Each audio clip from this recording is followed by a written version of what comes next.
Hello everyone. So here we came with another video of Materia Medica.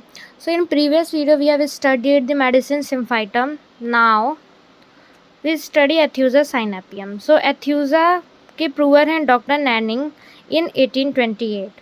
एथ्यूजा का common name है फूल्स parsley and एम्बलीफेरी उसकी family है।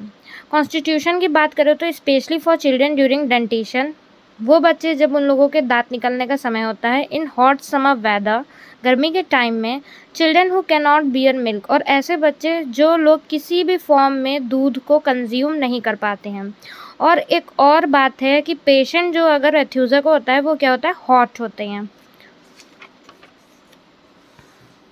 Now अगर हम मेंटल जनरल की बात करें तो idiocy in children, idiocy means होता है मूर्खता, मतलब बच्चे में थोड़ा भी दिमाग नहीं होता है सोचने समझने का, वो लोग आइडियोसी मूर्खता करते रहते हैं। इनकैपेसिटी टू थिंक, इतना दिमाग नहीं होता है कि कोई चीज़ सोच सके, और हमेशा क्या रहते हैं, कंफ्यूज रहते हैं। फिजिकल जनरल की बात करें तो ग्रेट वीकनेस, इन बच्चों में बहुत ज़्यादा वीकनेस रहती है, बहुत ज़्यादा, इतना कि वो लोग खड़े भी नहीं हो सकते, can not stand, unable to hold up the head. Prostration with sleepiness, prostration means होता है वीकनेस, जब वो लोग सोते हैं तो भी उन लोगों को वीकनेस होती है, आफ्टर वॉमिटिंग, वॉमिटिंग के बाद भी वीकनेस आती है, आफ्टर स्टूल, स्टूल के बाद भी वीकनेस आती है, and after spasm.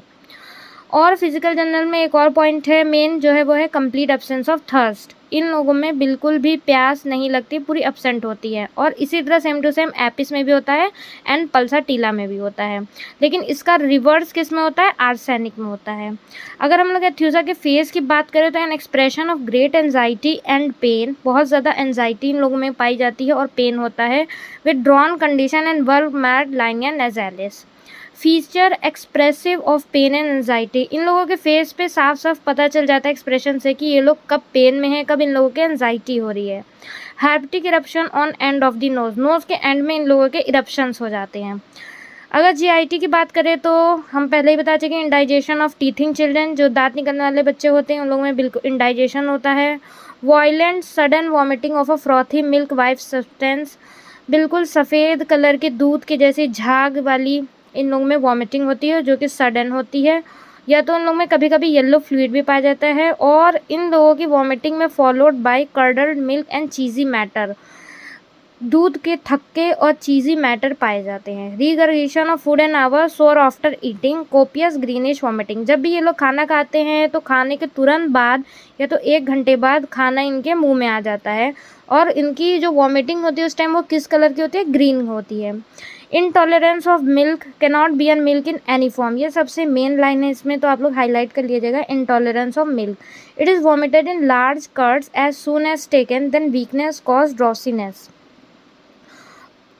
Nervous system की बात करें तो इन लोगों में एपिलेप्टिक स्पाज्म पाया जाता है। एपिलेप्टिक स्पाज्म में क्या होता है, थम्स जो होते हैं वो क्लेंज होते हैं, रेड फेस होता है, और एक और मेन इन लोग का हाईलाइट पॉइंट है, रेड लाइट पॉइंट है, वो है आईज टर्न डाउनवर्ड।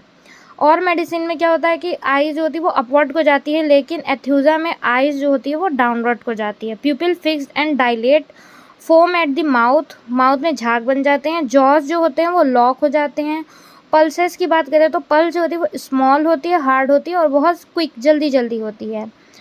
इन लोगों का एग्रावेशन अभी अब हम लोगों ने मेडिसिन पढ़ी है तो उससे ये समझ में आया है कि खाने के बाद, पीने के बाद, वॉमिटिंग के बाद, स्टूल के बाद, स्पाज्म के बाद इन लोगों में एग्रावेशन देखने को मिलता है।